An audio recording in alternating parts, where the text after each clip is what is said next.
네. 오늘 제가 설교 제목을 제가 전하려고 하고 있는 생각의 한 단어를 생각하다가 조금 좀 말이 좀 뒤엉켰는데요. 좀 어렵습니다. 사랑의 생각의 틀로 전환을. 이 영어로 하려다가 저 프레임으로 전환을 하려다가 하는데 또 영어를 하면 또 안 될 것 같아서 제가 이렇게 했습니다. 이해해 주시고, 우리는 저번 주에 이어서 하나님의 형상대로 지음받았기에 우리는 하나님의 모습을 드러내도록 되어 있습니다. 하나님의 가장 대표적인 성품은 하나님은 사랑이시라는 것입니다. 그래서 우리도 사랑을 드러내어야 하는데 우리에게는 원천적으로 이 사랑할 수 있는 능력이 없습니다.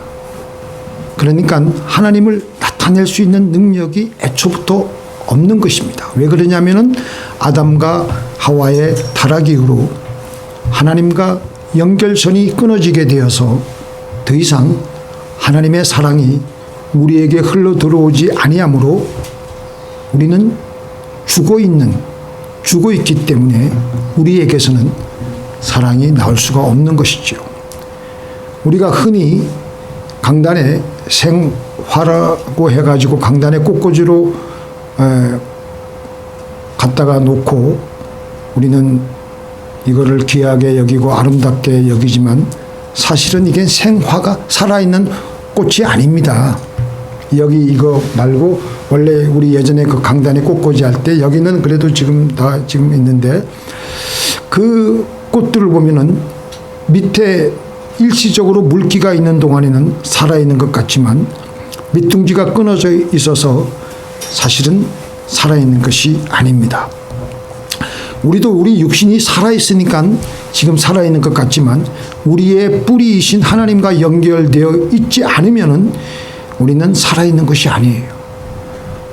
그래서 우리가 사랑을 한다고는 하지만 우리가 아는 사랑은 어느 정도 흉내만 낼 뿐이지 불완전하고 위선적이고 가식적이라는 것을 알게 됩니다. 저번 주에 이어서 제가 말씀드렸죠. 사랑은 뭐라 그랬죠? 눈물의 씨앗이라고 했습니다. 처음에 청춘 남녀들이 정말 사랑을 해서 좋아하고 내가 정말 저를 보기만 해도 사랑이 막 나오고 저가 정말 나를 사랑해 주는 것 같았는데 지나고 보니까 그게 아니라 그래서 상처를 받고 서로 실망하며 눈물만 흘리게 되기 때문에 사랑은 눈물의 씨앗이라고 하지 않았는가? 그럼 사랑은 무엇이냐? 사랑이라는 말은 쉽게 우리가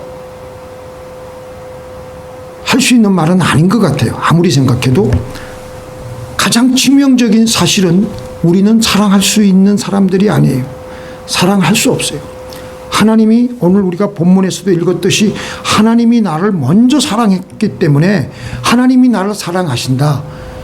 이게 얼마나 놀라운 사실이냐면은 하나님은 사랑하시는 주체이시고 우리는 사랑을 받는 대상이며 목적입니다. 아무리 생각해도 세상에 내가 하나님의 사랑의 대상이고 내가 하나님의 목적이라는 겁니다. 하나님의 존재 목적은 우리예요. 우리. 그래서 하나님이 하시는 모든 일은 다 엄밀하게 보면 나를 위한 것입니다. 그것을 우리가 깨닫지 못하기 때문에 우리의 불행이 거기서부터 계속해서 이어지고 힘들어지는 거예요. 하나님은 우리를 사랑하실 때 어느 만큼 사랑하셨느냐? 십자가상에서 완전히 죽으심으로써 그의 존재를 완전히 우리를 위해서 불살라 버릴 정도로 그렇게 해가지고 우리를 죽으시고 살리셨어요. 이게 사랑입니다. 그런데 오늘 우리가 본문에서 읽었던 것처럼 하나님은 우리도 동일하게 하나님처럼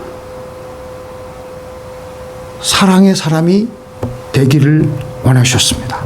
어떤 사람이냐? 하나님을 목적 삼고 사랑하는 사람, 이웃을 목적 삼고 사랑하는 사람, 그런 사람들이 되기를 원하셨습니다.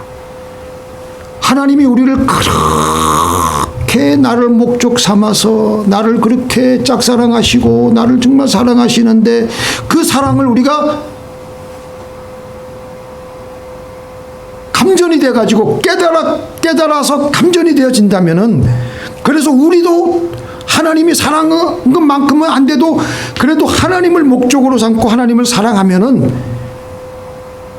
우리는 이 세상에 어떤 것도 두려울 것이 없고, 특별히 유혹에서, 세상 모든 시험에서 비껴나갈 수가 있으며 사는 차원이 틀립니다. 믿습니까? 우리 영혼의 전천후적인 사랑의 방패막이 우리를 둘러싸게 됩니다. 사랑 안에 두려움이 없고 온전한 사랑이 두려움을 내어 쫓나니 두려움에는 형벌이 있습니다. 두려워하는 자는 사랑 안에서 온전히 이루지 못하였느니라.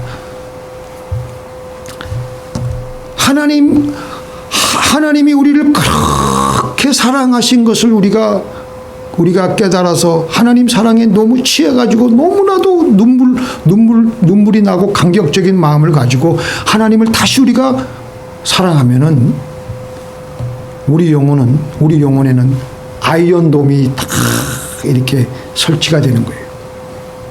사탄의 어떤 불, 화살도 거기서 딱 걸러지게 되고 마귀가 우리를 시험하려고 해도 할 수가 없어요.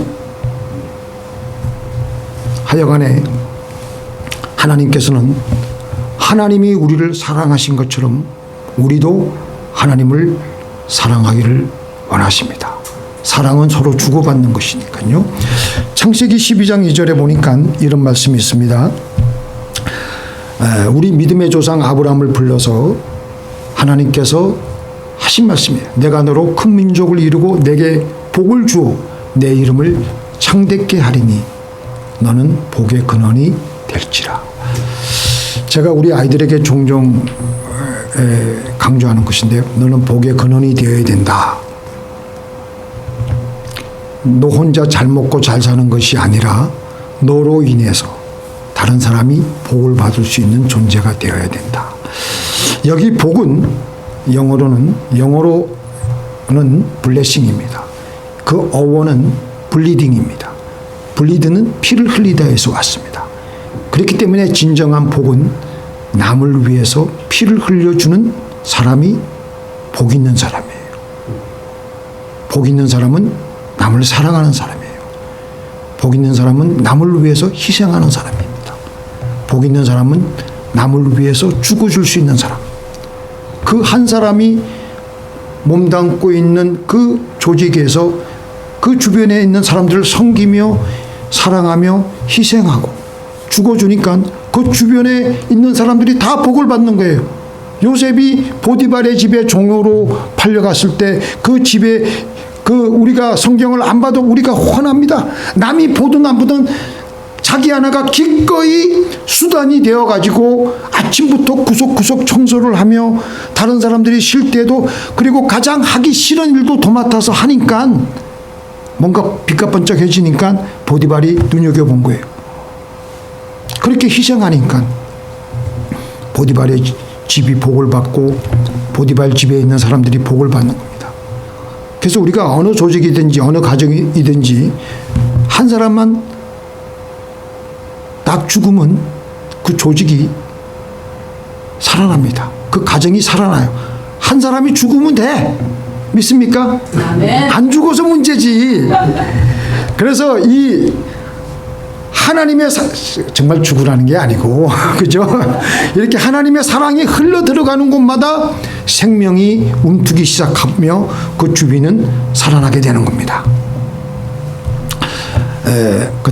우리 같이 한번 읽어볼까요? 다시 시작. 사랑하는 자들아 우리가 서로 사랑하자. 사랑은 하나님께 속한 것이니 사랑하는 자마다 하나님께로 나서 하나님을 알고.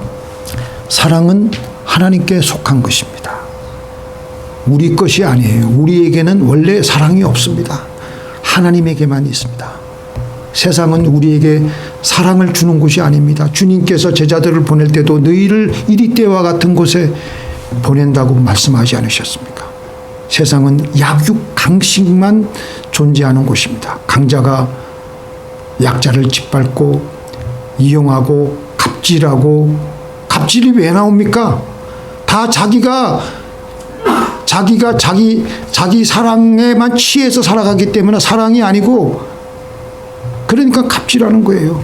그 약자는 속으로 분노를 느끼고 실제로 세상에 기대려고 사람들에게 기대어 보려고 우리가 어떤 도움이나 어떤 배려를 기대했을 때 우리는 다 결국은 상처를 받게 됩니다.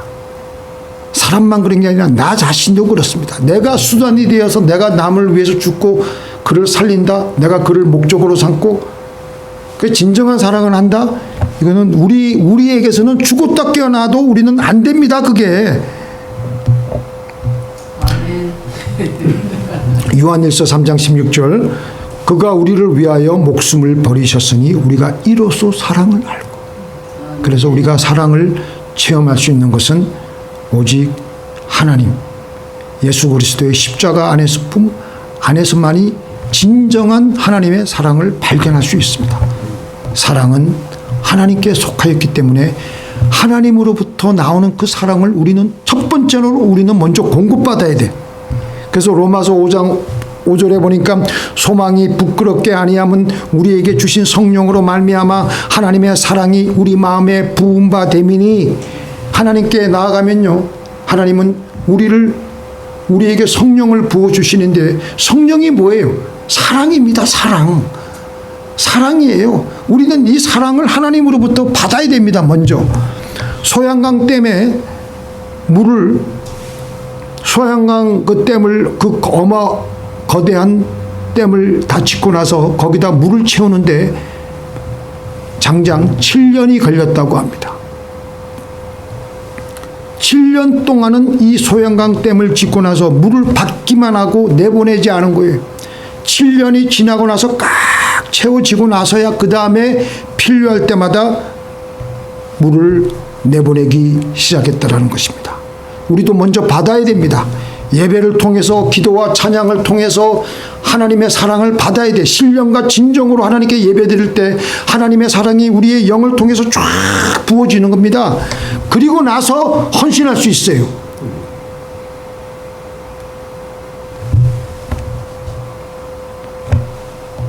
예배를 통해서 하나님의 사랑이 강물처럼 넘치면 어떤 시험과 환난에도 넘어갈 수 있습니다. 그래서 사실은 사랑하는 것은요, 우리는 할 수 없습니다. 하나님을 목적 삼고 사랑하게 되고 이웃을 목적 삼아서 사랑하게 되는 것은 먼저 우리가 하나님의 사랑을 공급받아야 할 수 있습니다. 그래야지 우리는 남을 위해서 죽어줄 수 있어요. 내가 죽으려면 죽을 게 있어야지. 내 안에 생명이 없는데 무슨 죽어줄 게 있어요. 내 안에 생명으로 사랑으로 가득 들어차야지. 내 안에 영혼의 배터리에 하나님의 사랑으로 충전이 되어야지 다른 사람을 위해서 죽어줄 수 있고 다른 사람을 위해서 우리가 수단이 되어서 그를 위해서 사랑할 수 있는 것입니다. 사도 바울이 뭐라 그랬습니까? 매일 하나님을 통해서 엄청난 하나님의 사랑을 충전받았습니다. 내가 너희들보다 엄청나게 기도 많이 한다. 방언 기도한다. 그렇게 얘기했어요. 그리고 나서 그는 하나님의 사랑을 매일 나타내었어요. 그래서 뭐라 그랬습니까? 같이 읽겠습니다. 형제들아, 내가 그리스도 예수 우리 주 안에서 가진 바 너희에게 대한 나의 사랑을 두고 단언하느니 나는 날마다 죽노라. 나는 날마다 뭐 한다고요? 죽노라. 사랑을 받았으니까 내가 너희를 사랑하려면 내가 날마다 죽어야 된다. 속 썩고 세워놓은 교회마다 그냥 이단 사슬들에게 맨날 짓밟히고 자기를 또 뭐 사도라 그러지 않고 이리저리 속색이니까 얼마나 마음에 괴롭고 힘들고 괴롭겠어요.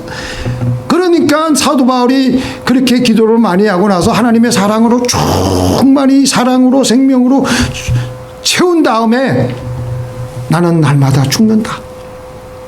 자기는 죽고 교회는 살리고 자기는 죽고 너희들을 살리겠다. 나의 사랑을 두고 단언하노니 나는 날마다 죽는다 그랬어요. 한 번은 제가 부흥회 때 설교 조영계 목사님 이런 얘기를 했어요. 그때 한 교인들이 50만 명 모였을 때 남들은 나보고 50만 명이 모여서 좋겠다고 하는데 이 자리가 그렇지가 않습니다. 50만 명의 성도를 모시려고 하면은 50만 번 죽어야 하는 자리가 이 자리입니다. 그랬어요. 자, 또 같이 읽겠습니다. 우리가 종일 주를 위하여 죽임을 당케 되며. 사도 바울이 한 얘기예요. 하나님의 백성들을 위해서 참고 기도하고 사랑하고 섬기고 이런 모든 것들은 사랑하는 일이기 때문에 죽어가는 일들입니다. 죽임을 당케 되며. 그럴 정도로 사도 바울이 사랑을 했다는 겁니다. 이 사랑이라는 말이 없는 거가 없어서 우리가 좀 그렇지만 우리가 전체 사도 바울의 문맥을 보면은 사도 바울이 얼마나 성도들을 위해서 죽어주고 끊임없이 하나님께 나아가서 하나님의 사랑을 충전받았는지 그 충전받은 다음에 또 나가서 하나님의 백성들을 위해서 이렇게 죽어줄 수 있는 거예요.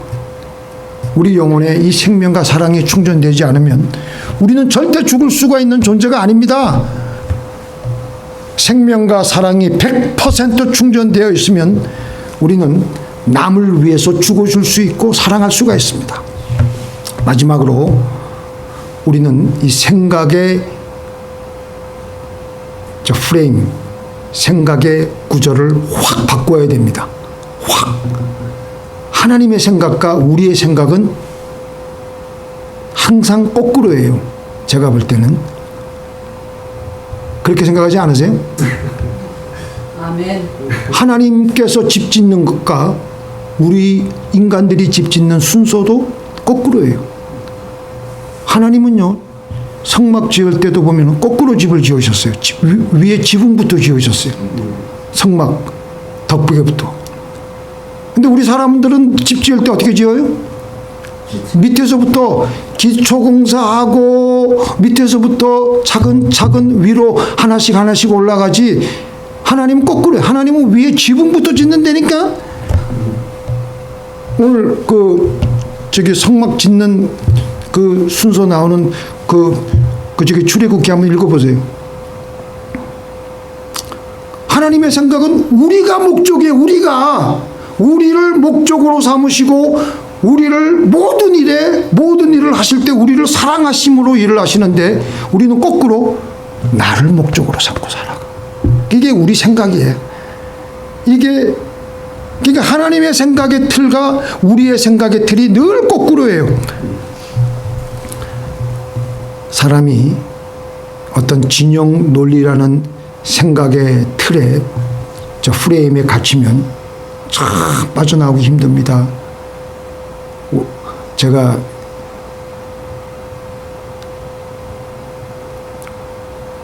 큰 교회 가서 한번 이렇게 그 교회 중재를 하는데 팽팽해요. 서로의 입장만 고수하기 때문에 이게 안 되는 거야. 이게 한국 정치도 그렇잖아요. 진보 논리가 있고 이 보수적인 논리가 있기 때문에 모든 사물을 바라보고 생각할 때 그 틀에 의해서만 그 안경으로만 보는 거예요. 그러니까 상대방 쪽에서 아무리 이게 옳다고 얘기를 해도 소용이 없는 거예요. 모든 생각을 그 틀 안에서 생각하는데 우리가 그래요. 우리가.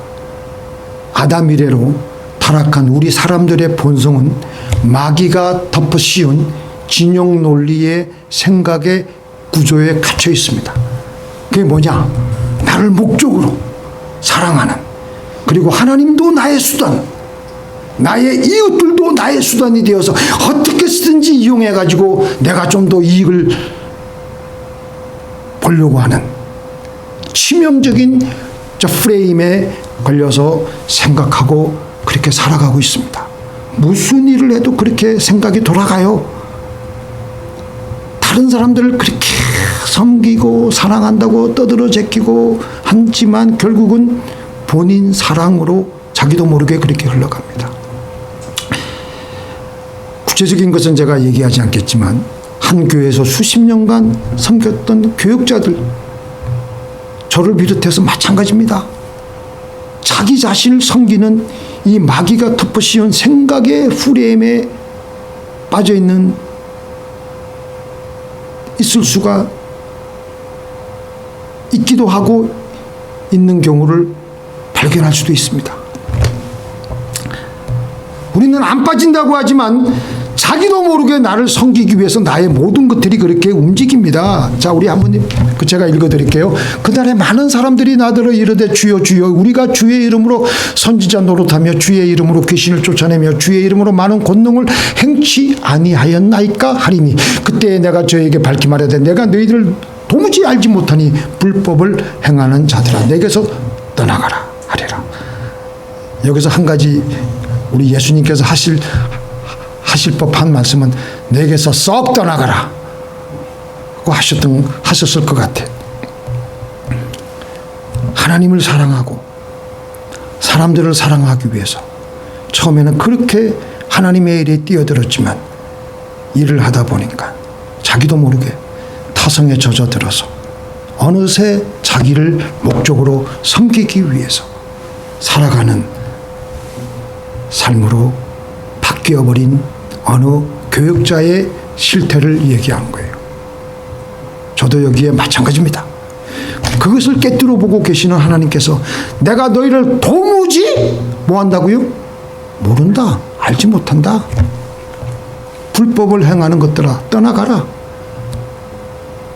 예수님을 하나님 사업을 빙자해서 자기 사리사욕 채우는 거죠. 그렇게 훌륭한 사역을 몇십 년 동안 해오고 마지막 떠날 때 조금 더 교육자가 저도 그 자리에 만약에 그렇게 돼가지고 교회가 커지고 돈이 많으면 돈을 그렇게 달라고 할 수도 있었을 거 이해는 가지만 이거는 세상 비즈니스가 아니잖아요. 하나님의 비즈니스인데 깨끗하게 떠나야 되는데 그런 걸 보면서 참 허무하게 사역이 빛이 바래는 것을 보게 됩니다. 그래서 우리는 제가 이 말씀을 또 묵상하다가 제가 여기는 안 적어놨는데 우리는 요한복음 15장에 보면 나는 포도나무에 너희는 가지니 너희가 나를 떠나서 아무것도 할 수가 없나니 우리는 하나님 품을 조금이라도 떠나면 그 순간부터 우리는 사랑할 수 없는 존재예요. 아멘. 믿습니까? 우리의 생각의 틀을 제대로 바꿔주실 분은 오직 성령이십니다. 그 초대교회의 성도들이 어땠습니까? 성령을 받고 나서 그들의 생각의 틀이 확 바꿔지는데 자, 같이 읽겠습니다.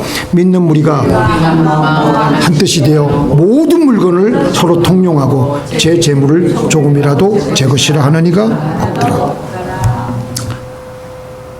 사람들이 서로 움켜쥐고 교회 가도 처음에는 잘 안 변하고 내 것만 알고 그러다가 성령 받고 하나님을 사랑하고 이웃을 사랑해야지. 생각의 틀이 확 바뀌었어요. 전환이 돼버렸어요. 그러니까 자기가 가지고 있는 물질 이게 안 보이는 거예요. 이게 그냥 막 그냥 교회 갖다 주는 거예요. 그러니까 어려운 사람들, 없는 사람들 갖다 쓰라고. 그래서 우리는 성령 받아야 됩니다. 우리는 새해에 부르짖고 기도해서 가슴을 찢고 회개하고 회개하는 게 뭐예요? 십계명 걸 줄줄이 밟아가면서 회개하는 건데 10계명 1계명부터 4계명은 하나님을 사랑하는 계명이에요. 5계명부터 10계명까지는 이웃을 사랑하는 하나님의 구체적인 계명이에요. 그래서 그거 하지 못했던 것들을 회개하고 그리고 기도해서 내 생각의 구조를 거꾸로 뒤집어 놓아가지고 성령 받아서 거꾸로 뒤집어져 가지고 그렇게 기도하는 겁니다. 그래서 우리는 이 한 해에 부르짖고 기도해서 내 생각의 틀을 바꿔야 돼. 생각의 틀을 안 바뀌어요. 보통 여간 그냥 졸고 파리 잡는 기도에서는 이게 안 바뀝니다.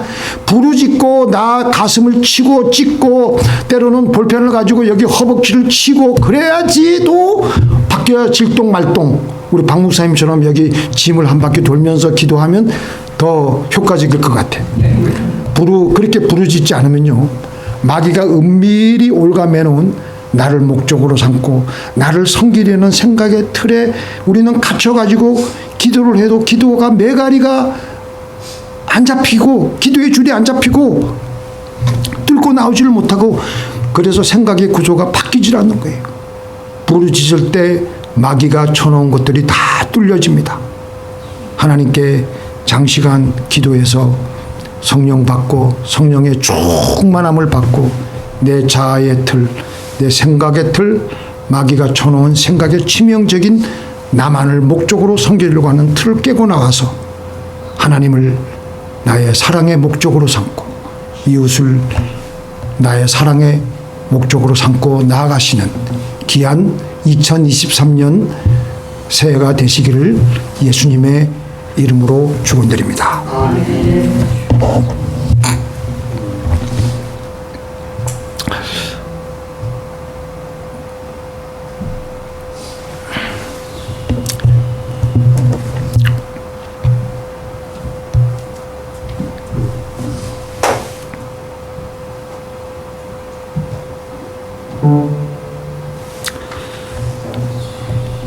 전능하신 하나님,